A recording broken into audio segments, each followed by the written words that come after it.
السلام عليكم ورحمة الله.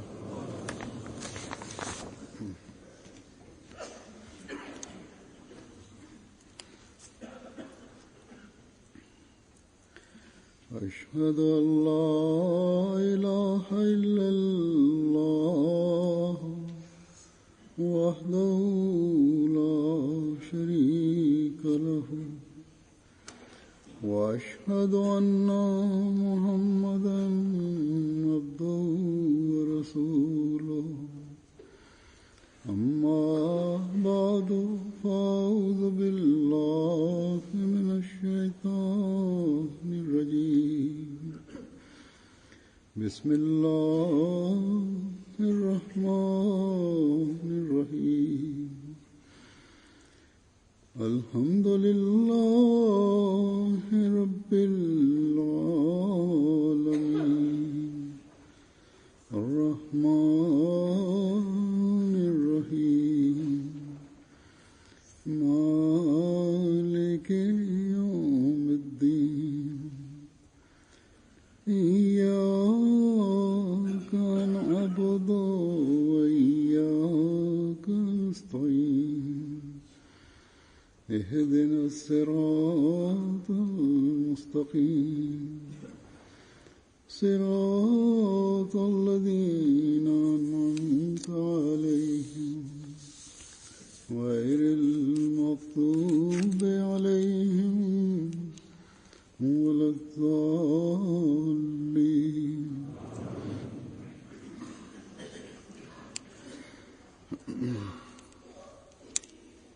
Bismillahirrahmanirrahim. Huzur kaže,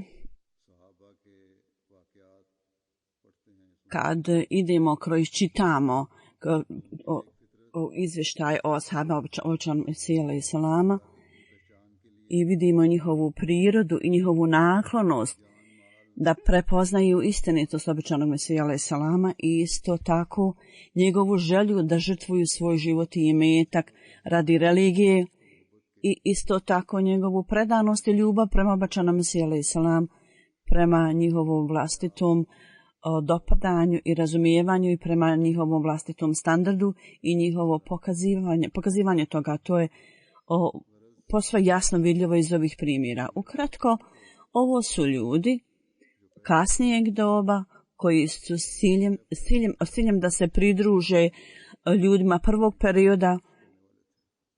perioda časnog poslanika. Oni čine najbolje što mogu da budu među tim ljudima za koje Allah rekao da će doći kasnije. Ljudi koji su gledali na njih i koji su imali drag odnos pun ljubavi s njima, tako da su i oni uzimali savjet prema svom razumijevanju iz ovih primjera. Hazreti Muslima radijallahu anhu lično je bio ashab obećanog Mesija alejhi selam i vezan s njim, jer on je također bio ashab svih ovih ashaba. Dakle, on je s nekima imao i lični odnos s nekima od njih, od ovih ashaba. U pogledu ovih ashaba, on Muslima poslije nakon što je čuo sve ovo od njih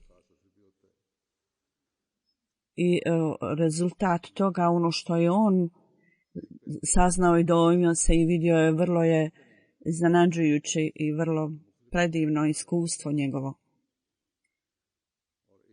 Dakle, on je imao da gleda na to i mi imamo priliku da gledamo na to s raznih uglova, tako da razni primjeri njihovi su kao za nas savjet i način da učimo. Na primjer, ovaj jedan ashab, Hazreti Muslima radijallahu anhu, je na svoj način to naveo, iznio primjer njegovog bajata. Ovaj gospodin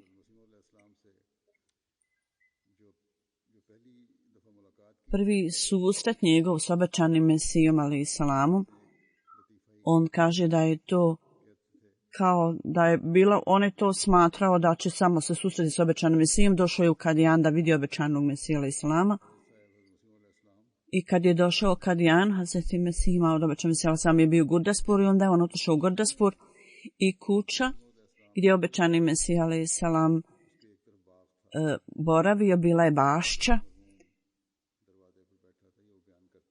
I ovaj gospodin Hamidullah koji je bio tamo na dužnosti na vratima, on je rekao ovom gospodinu koji je došao da vidi obećanog Mesija alejhi selama iz Kadene Gurdaspur, nije mu ništa rekao, ali mu nije odobrio ovaj čuvar na vratima da uđe unutra.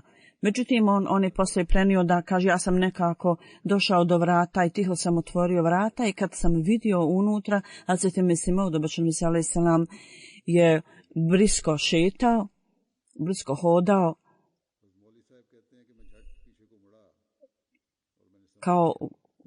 kao da je brzinom. Kad je pogledao na njega, ovaj prenoslac, kaže, ovaj čovjek kaže, gospodin, na način njegovog brzog hodanja, ja sam razumio da je on istinita osoba, jer znači ima nešto da prenese, zato hoda brzo, ubrzano. I rekao je ubrzo s činjenice da je ovaj gospodin bio vehabi prethodno, međutim, njegov način razmišljanja je nešto vrlo neobično. Inače, ovi ljudi su poznati da su vrlo suhoparne prirode, vrlo kruti zapravo, ponekad imaju nekada ekstremne poglede i vrlo su grubi, oštri. On kaže, Allah dželešanuhu je želio da on prepozna istinu, da ovaj gospodin prepozna istinu. Zato on nije razmišljao o nekakvim kuranskim argumentima ili argumentama iz hadisa, on nije razmišljao o tome, niti o kakvom drugom argumentu. Vehabi smatraju da poslije časnog poslanika oni strogo vjeruju da su vrata objave vizija potpuno zatvoren. Vehi i ihlam, da su oba vrata ovoga se završila i ne nastavljaju se poslije časnog poslanika. Tako da oni ovako misle. I isto tako misle da je Bože sačuva da su nebi, Božji poslanici, nemaju nikakve izvanrednosti u poređenju s običnim ljudima. Da su oni kao obični ljudi, kao mi. Tako da, odbijajući njegove pogrešne poglede, dozvolite mi da objasnim, ovo možda neki ljudi ne znaju. Hazreti Mesih Maud alejhi selam je spomenuo na jednom mjestu da Enbija, njihova ličnost, je kao kiša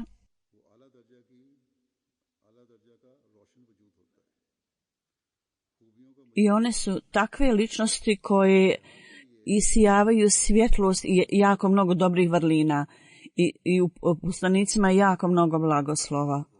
Ovo mišljenje vehabi da ih smatraju kao jednim ravnim običnim ljudima, da su ravni običnim ljudima, to je nepravda. Imajući ljubav sa poslanicima i Allahovim prijateljima evlija, imajući ljubav prema ovim ljudima, to jača vjeru osobe. U svakom slučaju, priroda Hazreti ovog gospodina, kad je on vidio kako obećan Mesija brisko hoda, on je smatrao da je to dokaz njegove istinitosti. I ovo je bila vrlo posebna naklonost prema njemu Allahova. Inače, ima ljudi ovakve prirode koji nakon što slušaju argumente i dokaze, nakon što vide znakove, oni ipak ne vjeruju. Također nije istina da trebamo reći da sve vehabi su vrlo grubi i tvrdog srca. Ima hiljade ljudi u Africi, oni koji su prihvatili istinitost obećanog Mesija alejhi selama i pridružili se na njegovoj ruci i dali zavjet bajata. Ušli u Ahmedijet.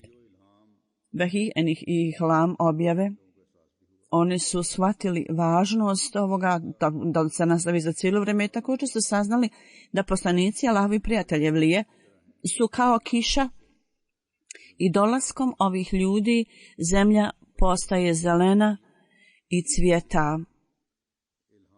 Slično tome, neophodno je da vehi i ihlam objave se nastavljaju za napredak ljudi. On prenosi još jedan događaj, Hazreti Setin Karaman sa Medresi, u pogledu njegovog žrtvovanja. On prenosi taj događaj Kaže Sejid Abdurrahman sahib je bio iz madrasa. I u toku perioda običnog salama on je postao Ahmedi, on je imao veliku predanost i bio je čovjek predan širenju poruke. Jedan događaj za time Mesih Maud, alejsalam, je sa velikom strašću ljubavlju navodio njegov primjer. I on kaže, kad se sjetim tog događaja, to me ponovo potakne, svaki put ponovo potakne, za njega činim dove. Na početku njegovo financijsko stanje je bilo vrlo dobro i u to vrijeme on je činio velike žrtve radi religije. Davao je 300, 400, 500 rupija mjesečno slao radi religije, za religijske svrhe.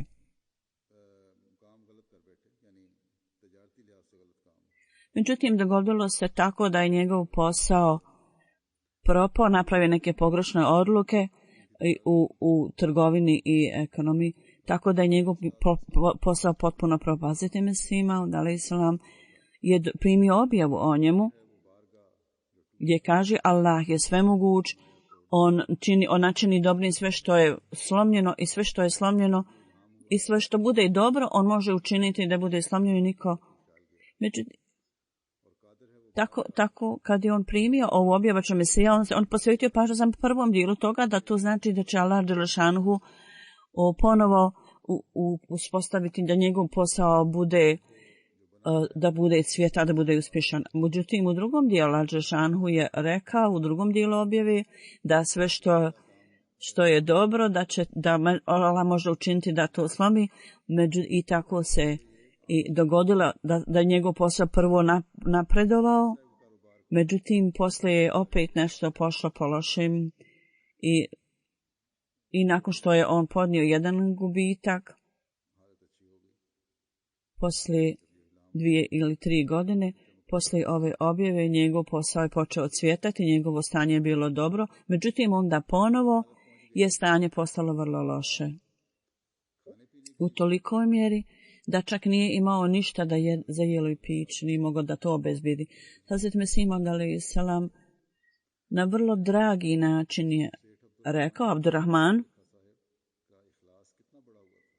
kako je on predan, koliko on ima predanosti. On je poslao 500 rupija i obično se je to primio. I kad neko pogleda na njegovo teškoće, neko je vidio kako je u teškoj situaciji, dao mu 2000 rupija, da može početi posao ili da otvori radio nešto, i od toga je on poslao 500 rupija obećanom Mesiji alejsalam. I napisao da ja dugo vremena nisam bio u stanju da dadnem ikakav doprinos, sada moj osjećaj ponosa mi, čast ne dozvoljava mi da ako mi Allah dželešanu poslao me ove pare, da ja treba da platim, ne mogu da ne platim nešto za religiju. To je njegova odanost i vezanost za vjeru, to je vrlo bilo da istaknuto. Spominjući njegovo žrtvovanje, on je jako bio strastven o tome i on je činio žrtve sa velikom predanošću i bio je uznemiren dok ne bi bio u stanju da se žrtvuje, da dadne ovu žrtvu. I kako je on spominjao svoju situaciju drugim ljudima, Hazret Muslih Maud kaže, kad je njegovo finansijsko stanje bilo vrlo loše i pogoršalo se, neki ljudi su mu pokušali da mu pomognu, pomagali su mu, kao što je spomenuto tamo da on nekada nije imao para da kupi hranu. Ponekad Hazret Mesih Maud alejsalam je pare koje je primio, bilo je pisalo je, neko ko je poslao te pare, pisao je taj Abdurrahman je moj dobar prijatelj, ja ga smatram evlijom i vrlo predanom osobom, i ovaj Neahmedi koji bi poslao te pare, kaže, ja sam ga vidio jedan put jako tužnim. Kad sam ga pitao za razlog, on mi je rekao da kad sam imao para, rekao, ja sam redovno davao doprinos obećanom Mesiji alejsalam kao služenje religiji, sada to ne mogu raditi. Tako da je ovaj Neahmedi rekao, ja sam jako bio impresioniran ovim i ja sam obećao Bogu da ću iz svog prihoda slati 200-300 rupija u ime njegovo. tako da on počeo slati neke pare. Mislim, Maud kaže, ja sam jedan put primio pare od Sejid Sahiba, što je bilo oko 3 ili 400 rupija, a Zatim Mislim Maud alejhi selam kad je pogledao na to, rekao je, ove pare su od Sejid Sahiba, međutim, stanje Abdullah, ovog našeg brata, je vrlo slabo. Kako može biti, kako on može misliti, obično sad da je on to poslao, valjda. I kad je on poslao 500, on je, obično se ga pitao odakle, on je rekao, ja sam dobio neki zajam, pa sam mislio da ipak treba da pošaljem nešto para tebi, da onda počnemo od ostalog, pokušam napraviti posao. Ovo je bila njegov osjećaj i ljubav prema financijskom žrtvovanju. Onda na jednom mjestu Hazreti Muslim Maud radijallahu anhu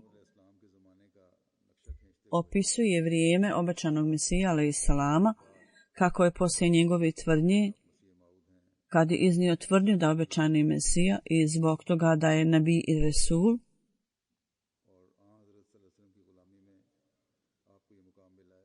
i u počinjenosti časnom poslaniku i u pokornosti časnom poslaniku, da je on dobio ove sve položaje od Allaha, jer slijedženjem časnog poslanika, ni zbog čega drugog on je tako tvrdo iznosio. Međutim, većina ljudi su se okrenuli protiv njega i mi vidimo da se ovo neprestano događa. Hazreti Mesih Maud radijallahu anhu kaže, Muslim Maud kaže, kad je on izazvao, pozvao druge religije, onda kršćani i hindusi također su se okrenuli protiv njega. I pokušali su sve što mogu da ga ponize, da ponize obećanog Mesija alejhi selama. I na sudu su izgubili svoje slučaje protiv njega koji su ponijeli, međutim neprestalno, redovno za 3-4 mjeseca jedan sudski slučaj je trajao i ne morao da stoji na sudu po cijeli dan, svaki radni dan. I jedan sudija koji zbog svog neprijateljstva prema obećanom Mesiji nije mu dao da sjedne ni da popije vode. Hazreti Muslim Maud kaže, mi smo danas zaboravili ove stvari, međutim u to vrijeme za predane ljude je to bila velika kušnja koji su bili oko obećanog Mesija alejhi selama. S jedne strane oni su slušali obećanje da će kraljevi tražiti blagoslov od njegovog ogortača, onim čim je on zaodjenut, i da će ljudi, Allah je rekao u toj objavi, da će ljudi koji ne vjeruju u tebe obećanog Mesiju, da će biti beznačajni, a s druge strane onda ovi ljudi koji su bili u tog obećanog Mesije vidjeli su da taj sudija je držao obećanog Mesiju da stoji i nije mu čak dao ni vode da popije. I ponekad je obećan Mesija osjećao da mu se ne svijesti od stajanja. I ljudi slabe vjere bi mislili, pitali bi se, je li to ista osoba o kojem je to obećanje od Allaha tako dato. Međutim, ovo je bila i kušnja za ljude. I neki ljudi su vidjeli kako je to bespomoćno. I za neke ljude to je bila kušnja na ovaj način. Da ovo što su oni mislili u pogledu svog vjerovanja, da takvi ljudi koji iznose takvu tvrdnju trebaju biti ubijeni. Hazreti Muslim Maud kaže, dana kad je ovaj oglas trebao biti proglašen, ja se sjećam da je bio jedan član džemata kojeg su zvali profesor. Kad on nije bio Ahmedi u to vrijeme igrajući karte, on je bio dobar igrač karata, dakle kockao se prije nego što je primio Ahmedijat, on je bio vrlo pametan i zarađivao bi mjesečno oko 500 rupija kockajući se. Međutim, nakon što je postao Ahmedi, on je napustio ovo. Ovo je također savjet Ahmedi muslimanima. Ako imaju praksu da se upuštaju u kockanje ili lutriju nešto, onda to moraju napustiti. Ovaj čovjek je imao veliku predanost prema obećanom Mesiju alejhi selam.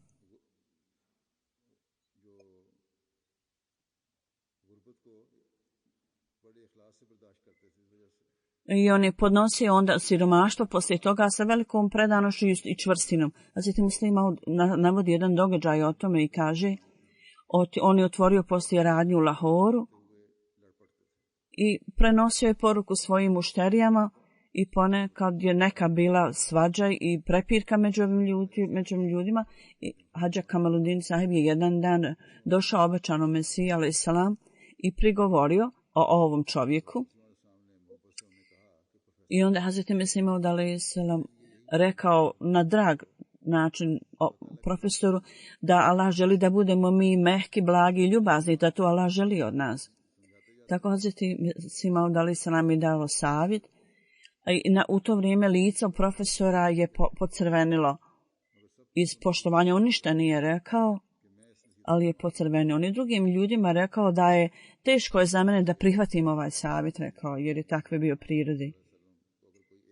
Onda su mu rekli da ako ikakva osoba kaže bilo šta tvom učitelju, znači časnom poslaniku, onda napiši knjigu ili takmiči se s dobom s njima, da onaj ko je u krivu da ga Allah kazni, i tako brani svoj stav. Ali ovo prenosi, ovo pokazuje njegovu blisku vezu među Mesijom i njegovu predanost. Dakle, kad je na sudu bio ovaj slučaj obećanom Mesiji alejhi selam i kad je došlo vrijeme da se proglasi odluka,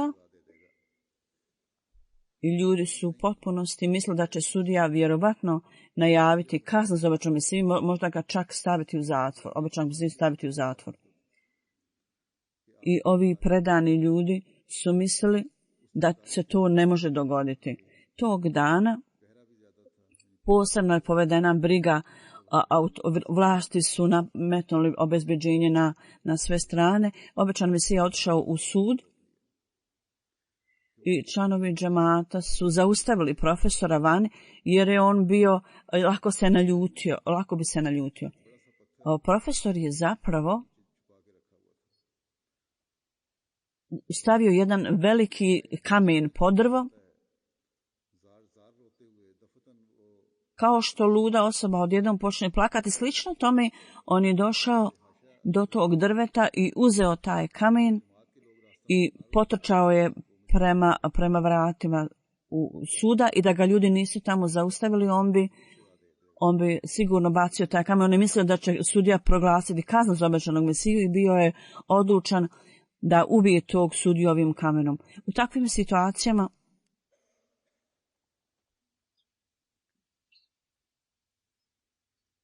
kad su takve okolnosti, onda ovakvu vrstu reakcije pokazuju neki ljudi.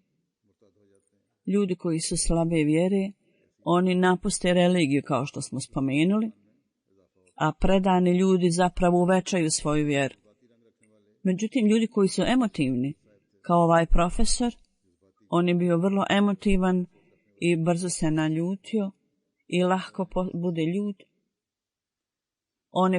Takvi ljudi ponekad misle da sami poduzmu osvetu, odmazdu. Međutim, o čemu se Alisa rekao da je naše učenje, to treba da bude uzor za nas i treba da se ponašamo znaki da budemo mirni i ljubazni. To je uzor za nas i mi treba to da slijedimo i treba da zapamtimo. Da uvijek moramo biti vrlo strpljivi i da to prihvatimo na taj način. Sada se takvi događaji događaju u slučaju. Konačna pobjeda je naša. Allah dželešanu je nama dao tu obavijest i obećanje za one ljude koji pokažu strpljenje, on će vidjeti manifestaciju toga. U pogledu određenih dana, neki ljudi osjećaju i smatraju da su neki dani dobri, kao sretni, i trebaju poduzeti putovanje u tim danima ili raditi neke stvari, a neki dani su nesretni. U pogledu toga, jesu li neki dani loši, a neki dobri, ali Hazreti Mesih Maud alejhi selam, oni ponekad daju navod o njemu, u njegovom stavovičnom Mesih alejhi selam, ili pozivajući se na Amadžan, ženovičnog Mesih alejhi selam, i nekad su neke stvari napisane da utorkom, kaže, ona je preporučivala njemu da ne putuje, možda zbog nekog sna. A Sveti Muslim ovdje rekao da ne postoji takve stvari, da je neki dan dobar ili loš. On je također objasnio neke stvari i da je Mesih Maud objasnio na ovu temu. Nekom je rekao je, u pogledu pozivajući se na Mesih Maud alejhi selama, da je određeni dan proglašen lošim danom, kao nesretnim. Neko je rekao, ti si spomenuo u utorku da Hazreti Mesih Maud alejselam, da je njemu data objava, ili je možda tu bio neki drugi razlog što on nije volio utorak i nije volio da putuje utorkom zapravo. Muslim Maud je rekao, ja sam jednostavno naveo jedan primjer, ja sam to objasnio. Ja nisam rekao da je utorak loš nesretan dan. Jer ima navod koji je pripisan obećanom Mesiji alejselam. Ako sam ja to spomenuo, ako uzmete ovo kazivanje ispravnim, možda je njemu u srce dat strah od utorka, prema utorku, jer je utorak njegova smrt se dogodila. Međutim, neki ljudi uzimaju ove stvari koje su osobite njemu, a nisu dio njegove prirode i to učine, napravi svojim zakonom, da je utorak, na primjer, nesretan dan. I počeli su neki ljudi vjerovati u to. Međutim, bilo šta što je od Allaha dželešanuhu proglasiti to lošim i nesretnim je neispravno i loše. U pogledu tog navoda koji je pripisan Hazreti Mesih Maudu, da je to, ako je to ispravno i da je ispravno, onda loš efekat toga je samo značio da će se njegova smrt dogoditi u tak. Inače, kad je Allah dželešanu spomenuo i on je rekao da je blagoslovio svaki dan, svi dani su blagoslovljeni i Allah pokazuje svoje manifestacije svakim danom. Ne bira da. Ako postoji neki navod protiv toga, suprotno tome, onda mi moram reći da je osoba koja je ovo prenijela sigurno pogriješila. Mi ne možemo prihvatiti takve navode. Inače, ćemo reći da svaka osoba zbog ljudskog faktora ponekad ima ove sumnje i dvojbe i zbog nekog straha od utorka. Zato Mesih Maud je možda isto tako imao neki osjećaj, ali nikada nije mogao reći, niti je rekao da je utorak baksuzan day, nesretan datum. To vjerovatno onaj ko je prenosilac ili pogriješio ili ubacio svoj ljudski aspekt slabosti u to. Tako da je Muslim Maud ovo objasnio. Jer je to bilo o njemu. Inače, što se tiče stvarnosti, ovo je ono što je Allah dželešanu rekao u časnom Kur'anu. Allah je rekao svaki dan je dobar za ljude. Muslimani zbog svojih vlastitih loših navika ili razmišljanja počeli su da proglašavaju da su neki dani baksuzni i nesretni i zbog toga su ovi ljudi došli potpuno nerazumijevanje i loš efekat toga, loše dejstvo toga. Neki ljudi u svojoj skromnosti i umjerenosti idu predaleko u tome. Neki ljudi u svojim pogledima i mišljenjima postanu vrlo tvrdoglavi, uporni na tome. Ljudi ovakve prirode, postoje dvije vrste ljudi ovakve prirode. I ovi ljudi se negdje sretnu ili zajedno sjednu. U pogledu jedno tako primjera Muslim Maud kaže, ja se sjećam da Hazreti Mesih Maud alejselam u toku njegovog vremena, jedna osoba, Hafiz Mohamed Sahib iz Pešavara, on je bio Hafiz časnog Kur'ana i bio je vrlo revan Ahmedi. Ja mislim da on prethodno pripadao Ahli Hadis sekti, jer je bio vrlo tvrdoglav, tvrdokoren. Jedan put je došao na dželsu i kad se vraćao iz Kadijana, oni su počeli da razgovaraju o strahu prema Allahu. Neko je rekao, Allah je velik i uzvišen, mi smo vrlo poniženi, ponizni ljudi. Mi ne znamo hoće li Allah primiti naše dove, hoće li prihvatiti ili neće. Naš zekat, naš had, je li to Allah prihvatio ili nije. Neko je rekao onda, Allah je veličanstven i ponekad ja mislim, jesam li ja musliman ili nisam. Hafiz Mohamed Sahib je sjedio u jednom uglu iz Pešavara. Kad je to čuo, osoba koja tako kaže, on se obratio toj osobi i rekao, šta ti misliš o sebi? Misliš li ti da si ti musliman ili ne?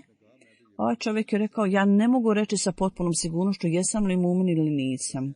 Hafiz Sahib je rekao, dobro, ako je takav slučaj, onda od danas ja neću klanjati namaz kad ti predvodiš namaz. Drugi ljudi su rekli onda status imana je vrlo visok. Onda je on rekao, ja neću klanjati namaz iza nijednog od vas, ako vi ne smatrate sebe čusto da ste muslimani, kako onda ja mogu klanjati iza vas?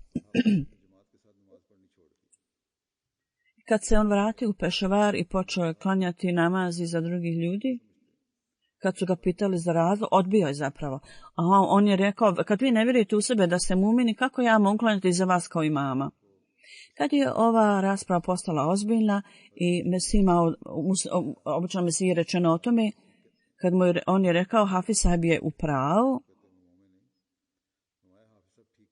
Ako ljudi kažu, ja nisam siguran da sam mumin, Hafiz sahib je onda u pravu što kaže kako možete, ali nije u pravu da kaže neću klanjati namaz poslije.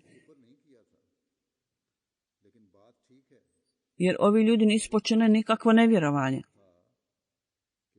Dakle, dužnost je članova džemata da treba uvijek imaju dobro mišljenje o sebi i razmišljati pozitivno. Dakle, što se tiče napora, svaka osoba je obavezana da nastavi sa naporima i da čini dobra djela i da misli dobro. Hazreti Muslima radijallahu anhu je rekao za osobu da potpuno negira da je vjernik je pogrešno. U pogledu odjeće, sada Huzur kaže, u ljeto pogotovo ljudi pokazuju svu golotinju. Allah je napravio ove ukrase i odjeću kao ukras. Pogotovo na zapadu vidimo da se golotinja smatra modom i visina toga da je nedavno bile su neke vijesti kako su grupa muslimanki djevojaka osjećale da im je vrlo vruće dok su vozile bicikle, tako da su se skinule.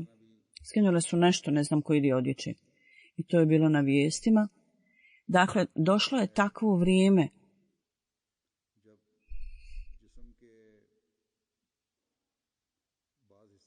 kad neki dijelovi tijela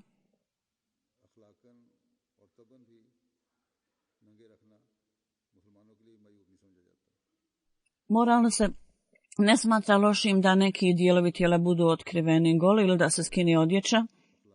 Bilo je međutim vrijeme kad je religijski i moralno ogroman broj ljudi to smatralo lošim, pogotovo među muslimanima.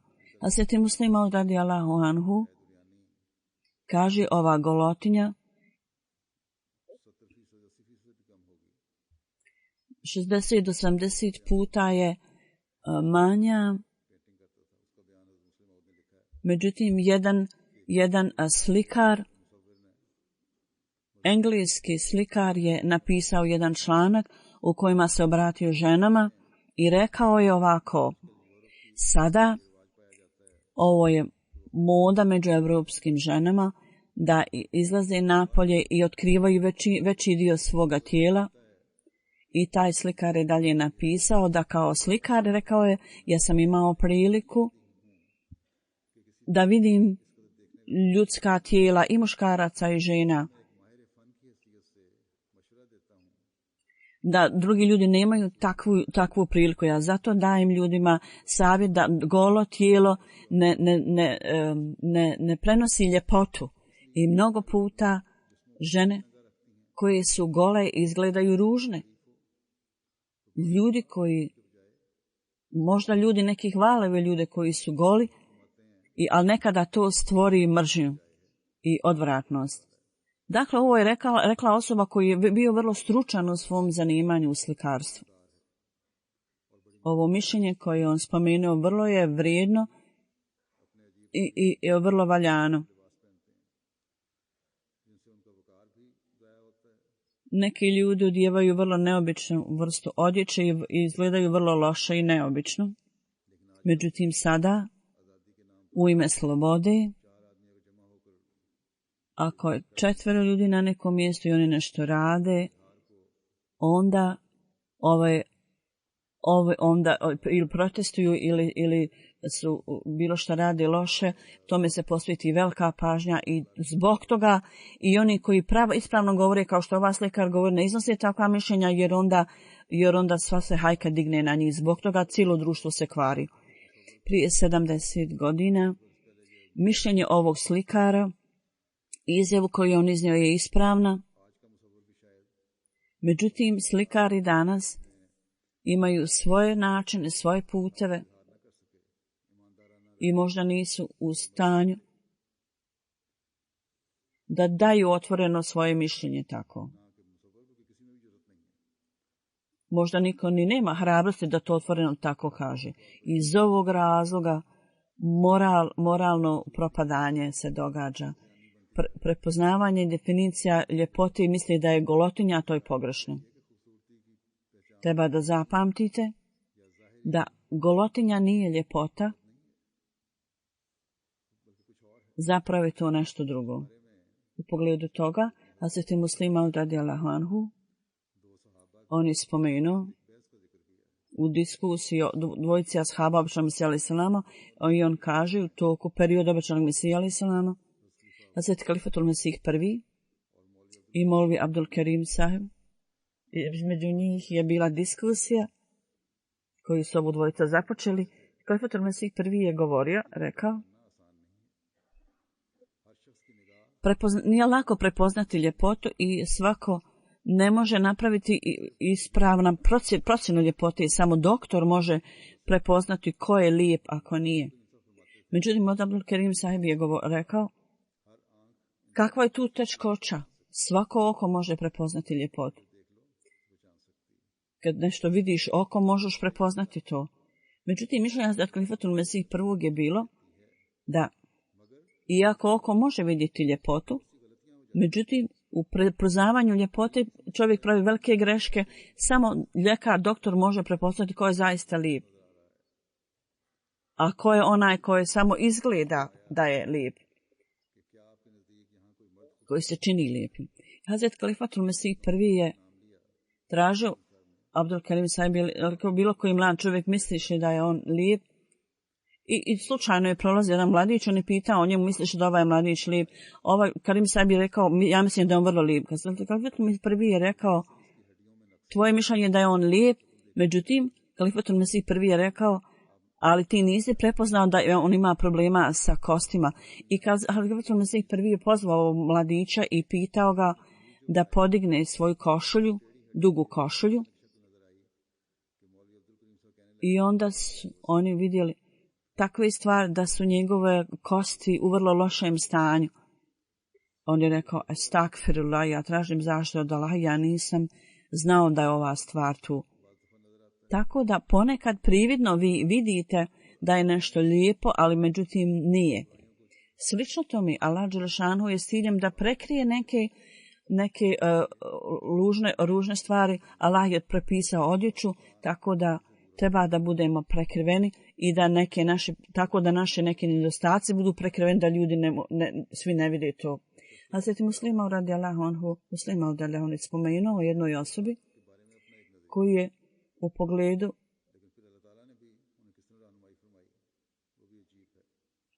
nečega imao svoje mišljenje, međutim Allah ga je uputio. U pogledu svanuća, kaže, jedan je bio čovjek u našem džematu koji zvali su ga filozof zato što je imao svoje mišljenje o svemu što je rečeno i da mu Allah oprosti. I on je ponekad pravio šale od tih stvari. Nekad je to bila lijepa šala i zato su ga zvali filozof, zato što bi iz svega uzeo neki neobičan zaključak. Jedan put su razgovarali o postu i on je rekao da hodže i stručnjaci fika prave nešto iz ničega.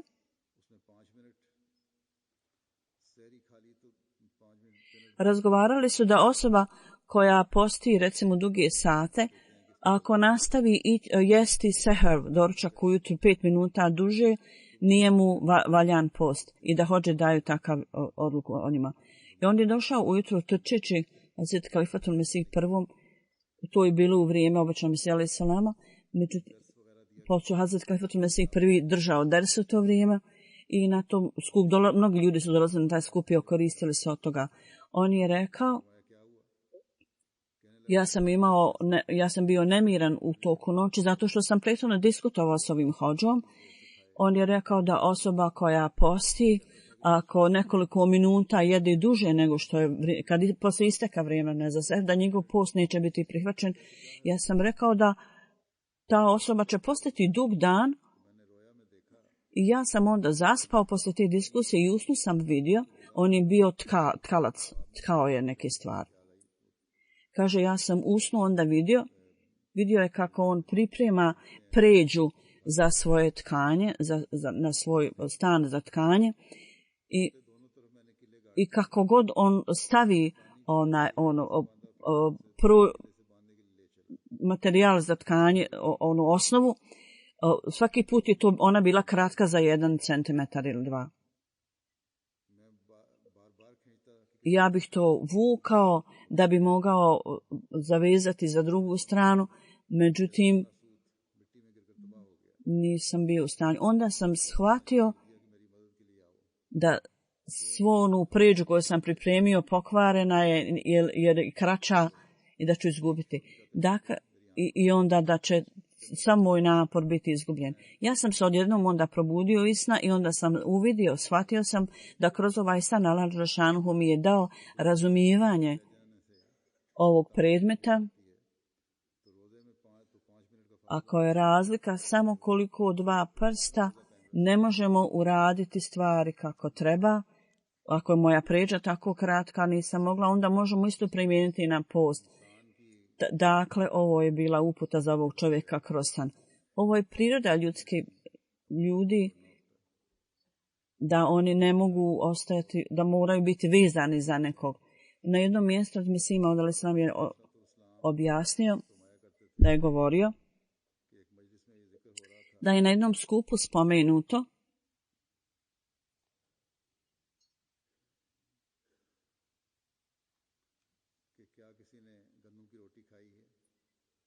da ako neko jede hljeb od žita, jer su u to vrijeme normalno ljudi pravili hljeb od nekih drugih sastojaka, i ako oni saznaju, ako bi saznali da on jede hljeb od žita, oni bi to oteli od njega. Ponekad bi vidjeli i govorili su da je hljeb od žita vrlo ukusan i lijep. Ovaj jedan čovjek je rekao, ja nisam lično jeo, ali vidio sam kako ljudi to jedu i na način kako oni jedu, mislim da je tu vrlo dobar hljeb. Neki ljudi su vrlo naklonjeni hrani, mislim ovdje je rekao, a neki ljudi voli piletinu. Zafrullah Khan je moj prijatelj iz djetinjstva i on je jako volio da jede batake pileće. Tako da je i Muslih Maud to volio.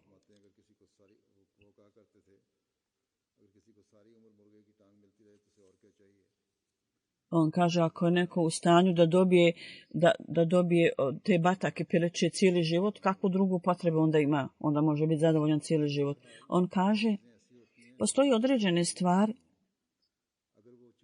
da ljudi vrlo vole te stvari, ako mogu to dobiti, onda su vrlo sretni. Međutim, ove stvari su beznačajne i jednostavne.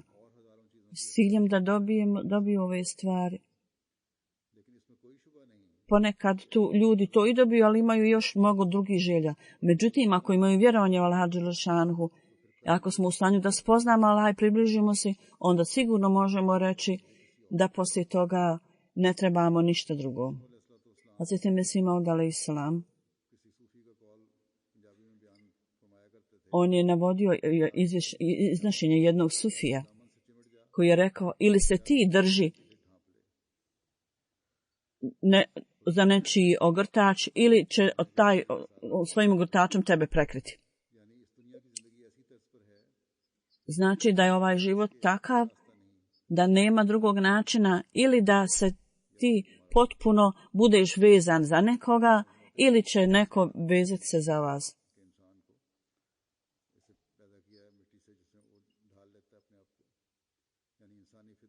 Ovo je značenje toga da je Allah rekao da su ljudi stvoreni od blata. Ljudska priroda je da se drže nečega i nekoga. Priroda ljudi je da ili da je on vezan za nešto ili je nešto vezan za njega. Ako vidite dijete,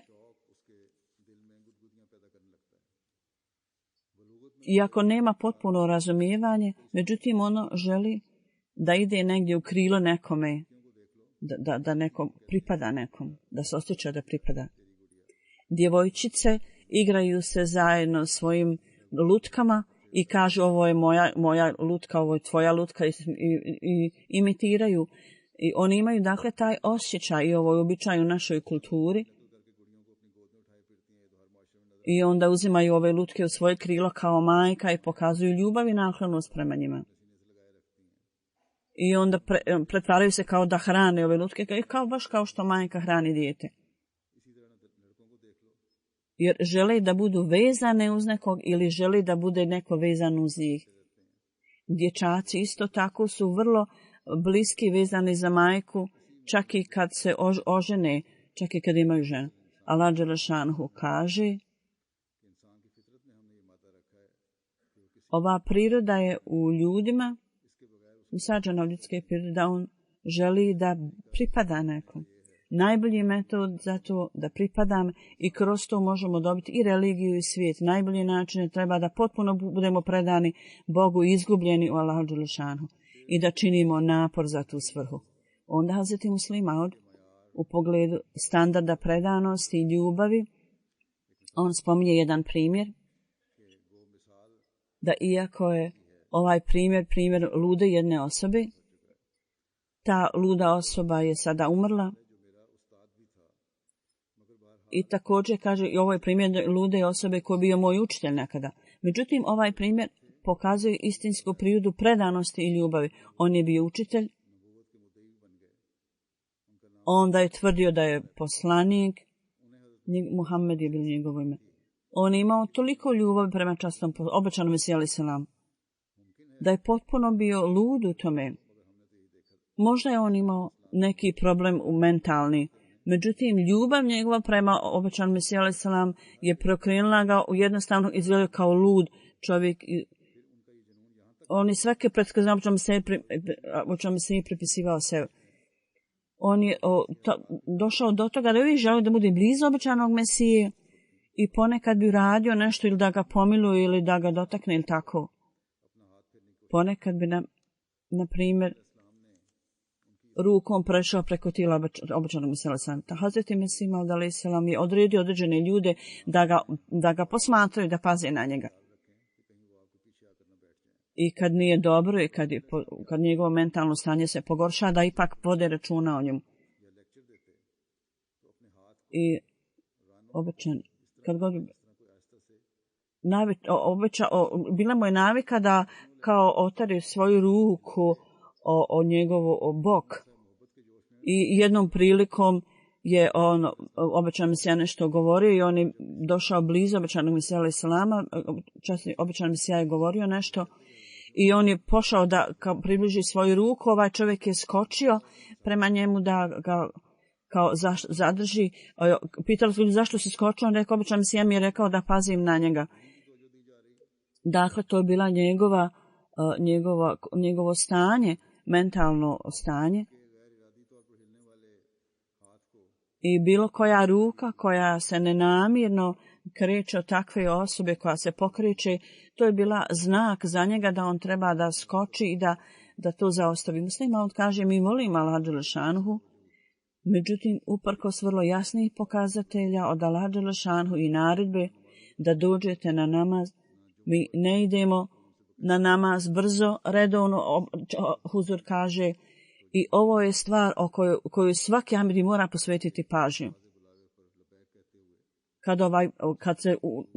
Kad je poziv za namaz, znači kad se prouči ezan, treba da kao ova luda osoba, predana osoba, treba da dolazite, ostavljajući sve iza sebe, ne gledajući ni nešto, dolazite u džamiju. Sada je odmor i ljudi dovode i djecu u džamiju također, međutim kad su škole otvorene, odjedanput prisustvo opada. Ja svakog podsjećam o tome da nas Allah dželešanu osposobi da očuvamo sebe i da kako treba obavljamo svoje namaze, da ispunimo dužnosti prema ibadetu i namazu.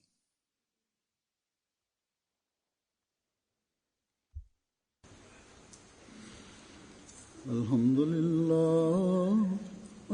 لله نحمده ونستعينه ونستغفره ونؤمن به ونتوكل عليه ونعوذ بالله من شرور أنفسنا ومن سيئات أعمالنا من يهده الله فلا مضل له ومن يضلله فلا هادي له ونشهد أن لا إله إلا الله ونشهد أن محمدا عبده ورسوله عباد الله رحمكم الله إن الله يأمر بالعدل والإحسان